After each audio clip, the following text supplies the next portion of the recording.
having a real issue with the cashier in Ross. She couldn't understand why I wanted 2 bags. Because she's like, well, they can fit into one. It's like, yeah, but there's like half a pound of salt, right? A giant rug, a heavy book, which is what I want to show you. But in her mind, like, they could all fit into the same bag. And I'm telling her, yeah, but the bag's paper. It's not going to hold all the stuff. And she's like, yeah, but there's room. But what she didn't understand is that if she jammed it all into one bag, I'd get halfway up the street and the bag would fucking rip apart, you know? So, got a little tense there. I don't know why. It kind of seems ridiculous, but I don't know.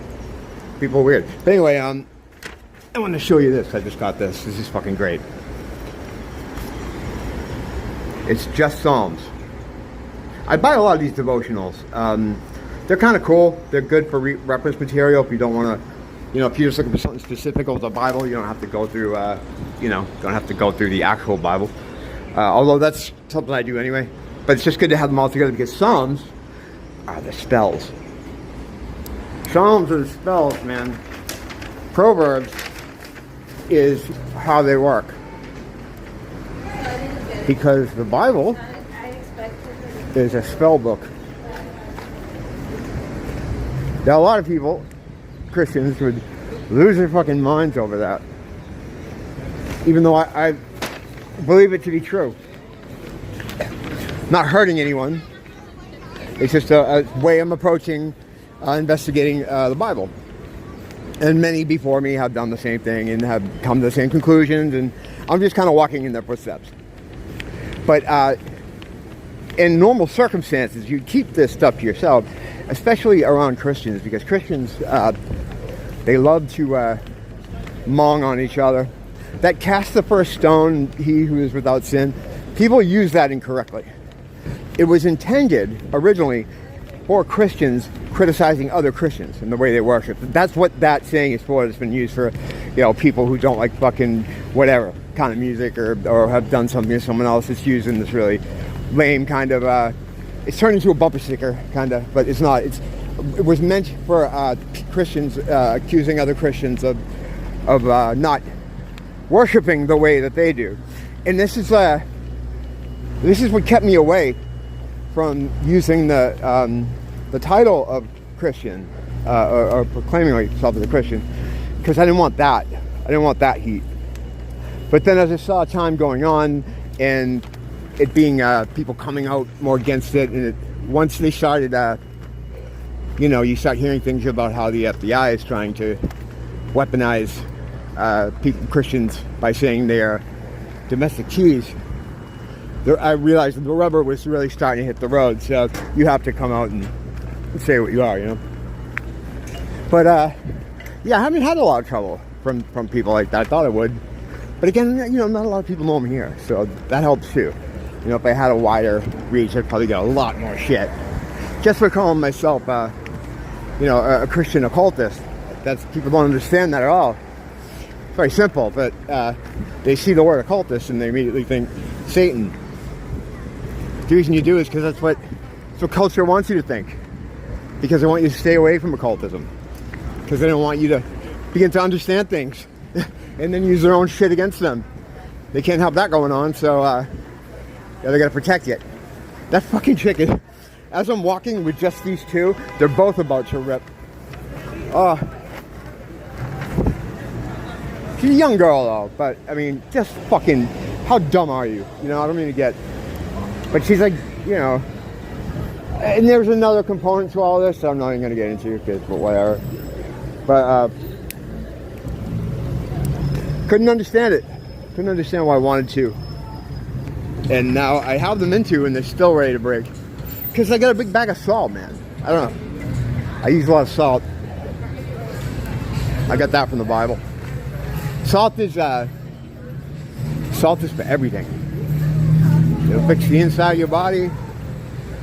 It'll fix your area, wherever you're living. Throw it on the floor, throw it under your bed, put it in the corners, put it on the windows and doors, especially if you mess around with demons like I do. You don't want anything following you home, stuff like that. But anyway, yeah, I haven't got a lot of shit from Christians, some things here and there. But in fact, if anything, I get like people trying to help. There's a guy hanging with Stan that I watch, and he does Bible readings and stuff.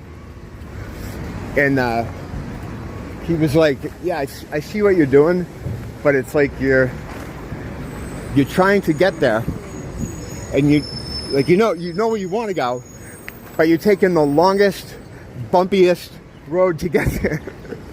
And I know what he's talking about. You know, he's like, you got to just go right to the Holy Spirit. And I am. You know, I think I am. But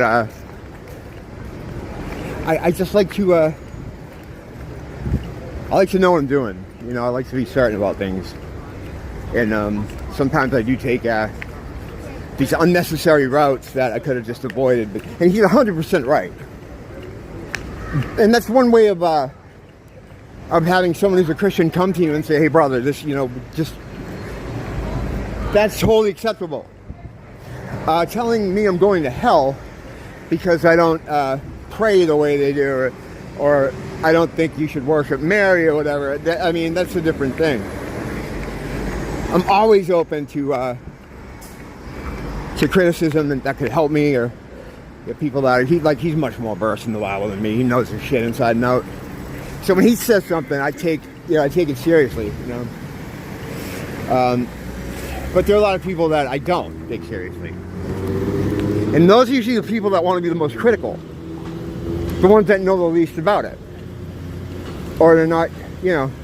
And yeah, maybe I'm like, I do take a lot of alternate I take alternate routes to everything. You ever hear me try to tell a story? It's awful. But yeah, so I understand. It's just sometimes I don't know, I'm just curious, you know. I always think I'm going to be, or I always try to think I'm going to be the one to find the magic bullet in everything. And it's, you know, it's ridiculous, but yeah, someone has to think like that. You know, and I don't see a lot of people thinking that way. I see a lot of people that just kind of follow what's laid down and try to maximize or try to minimize any danger or risk. I'm not saying Stan's legit, but there are other people that just kind of jump on, follow whatever other people have done, well-worn paths. You're not going to pick anything up there. You're not going to learn anything here. You know? So I'm always trying something different. I'm always looking at it from a different perspective. Whether it's worth my time, I don't know. That's always debatable. Like, what, do you get anything out of this? I think I am. I think if I was on the wrong track, I'd get some kind of message, because usually things are good like that. I get a lot of messages that would only really mean something to me. And that's, I think, true for people that do get messages. It's very schizo sounding, I know, but that's just how it works. And there's a lot of different ways you can get messages. It could be from a conversation, something you see, or sometimes you get an actual thing that's just made specifically for you. And that happens too.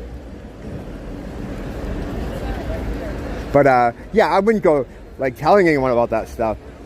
When it comes to this kind of spiritual, metaphysical, whatever you call it, esoteric knowledge, anything, well, you know, not so much being Bible studying or religious stuff, but these kind of breakthrough, if there's any breakthrough at all, you want to keep it to yourself. You know, you don't want to tell anybody, because it's just, all they're going to do, usually they're going to react negatively to you and your ideas. It's going to put you off following these ideas that may have been good for you to follow through on. So just kind of keep that shit to yourself. Definitely don't like upload videos to YouTube or anything talking about this stuff.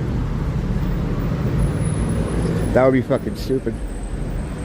Don't blame the teacher, blame the school.